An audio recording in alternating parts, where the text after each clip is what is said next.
ಹಾಕಬೇಕು, ಈ ದೇಶದ ರಕ್ಷಣೆ ಮಾಡಲಿಕ್ಕೆ, ಈ ದೇಶದ ಕಾವಲವನ್ನ ಮಾಡಲಿಕ್ಕೆ ಚೌಕಿದಾರ ಅಂತ ಹೇಳ್ತಾರೆ. ಮತ್ತು ದೇಶಾಭಿಮಾನಿ ಇರ್ತಕ್ಕಂಥವ್ರು ಬಿಜೆಪಿಗೆ ಹೋಟ್ ಹಾಕಬೇಕು ಅಂತ ಹೇಳಿ ಭಾಷಣ ಮಾಡ್ತಾರೆ. ಇಲ್ಲಿ ನಾವು ಕೂತವರೆಲ್ಲರೂ ಎಚ್ ಕೆ ಪಾಟೀಲ್ ಸರ್ ನಾವು ದೇಶಭಕ್ತರಲ್ಲ,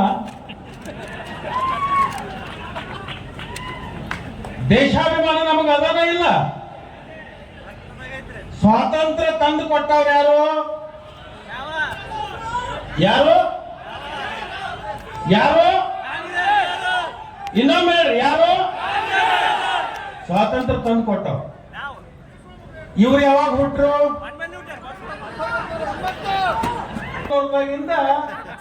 ಲಿಫ್ಟ್ ಕೆಳಗೆ ನವತ್ತು ಬರ್ತೈತೆ.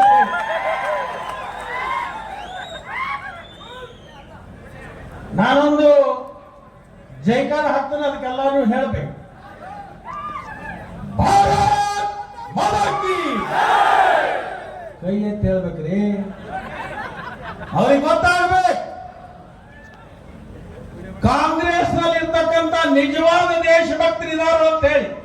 ಯಾರಿಗೆ ಗೊತ್ತಾಗ್ಬೇಕು? ಯಾರಿಗೆ ಗೊತ್ತಾಗ್ಬೇಕು? ಈಗ ಒಂದು ಮಾತು ಹೇಳ್ತೇನೆ ನಿಮಗೆ.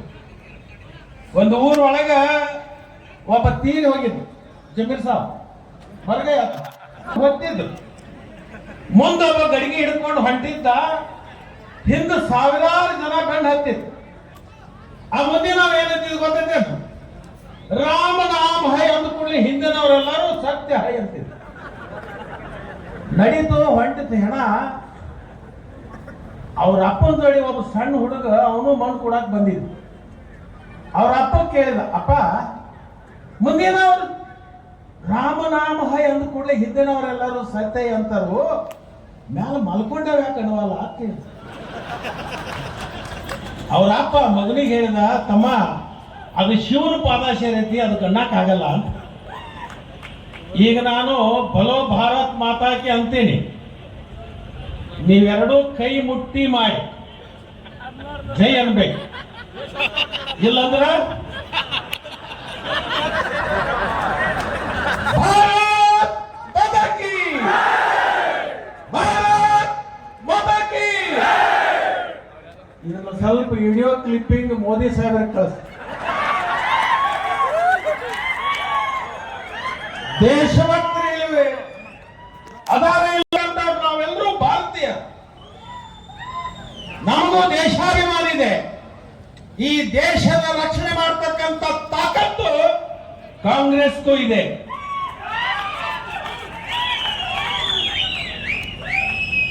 ನಾನು ಬಿಜೆಪಿ ನಾಯಕರಿಗೆ ಕೆಲವೊಂದು ಪ್ರಶ್ನೆ ಕೇಳಿದೆ. ನಾವು 25 ವರ್ಷ ಇದ್ದೀರಿ ಸಾಹೇಬರಲ್ಲಿ, 25 ವರ್ಷ.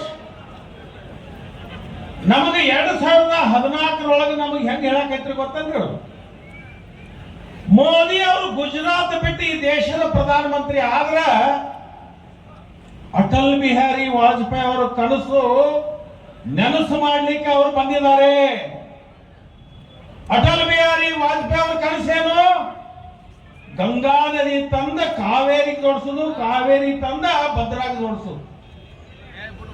ಇದು ಅಟಲ್ ಬಿಹಾರಿ ಅವರ ಕನಸದ. ಅದನ್ನ ಕನಸನ್ನ ನೆನಸು ಮಾಡಲಿಕ್ಕೆ ಮೋದಿ ಅವರು ಈ ದೇಶದ ಪ್ರಧಾನಮಂತ್ರಿ ಆಗ್ತಾರೋ ಅಂತ ಹೇಳಿದ್ರು.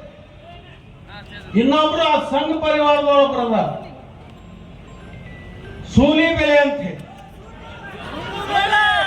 ಆ ಸೂಲಿ ಬೆಲೆ ಅವರು ಎಲ್ಲಾ ಕಡೆ ಪ್ರಚಾರ ಹೆಂಗ್ ಮಾಡಿದ್ರು ನೀವು ಕೇಳಿಲ್ಲ. ಪಂಚನ್ ಅವ್ರ ಭಾಷಣ ನಾವು ಅಲ್ಲೇ ಮುಂದೆ ಕೊಂಡಿದ್ದು ಕೇಳ್ತಿದ್ವಿ, ಮ್ಯಾಕ್ ಕರಿತಿದ್ದಿಲ್ಲ. ಅವ್ರು ತಳಗ ಕುಡ್ಸವ್ರು ನಾವು ಅಲ್ಲೇ ಕೂತ್ ಕೇಳ್ರ. ನಾವು ಅವ್ರು ಹೆಂಗ್ ಹೇಳ್ತಾರೆ ಗೊತ್ತಂದ್ರೆ, ಅವರು ಈ ದೇಶದಾಗಿಂದ ಭ್ರಷ್ಟಾಚಾರದಿಂದ ಗಳಿಸಿರ್ತಕ್ಕಂಥ ಹಣ ಅಧಿಕಾರಿಗಳು, ರಾಜಕಾರಣಿಗಳು, ಉದ್ಯಮಿಗಳು ಇವರೆಲ್ಲರೂ ವಿದೇಶದಾಗ ಹೋಗಿ ರೊಕ್ಕ ಇಟ್ಟಿದಾರು.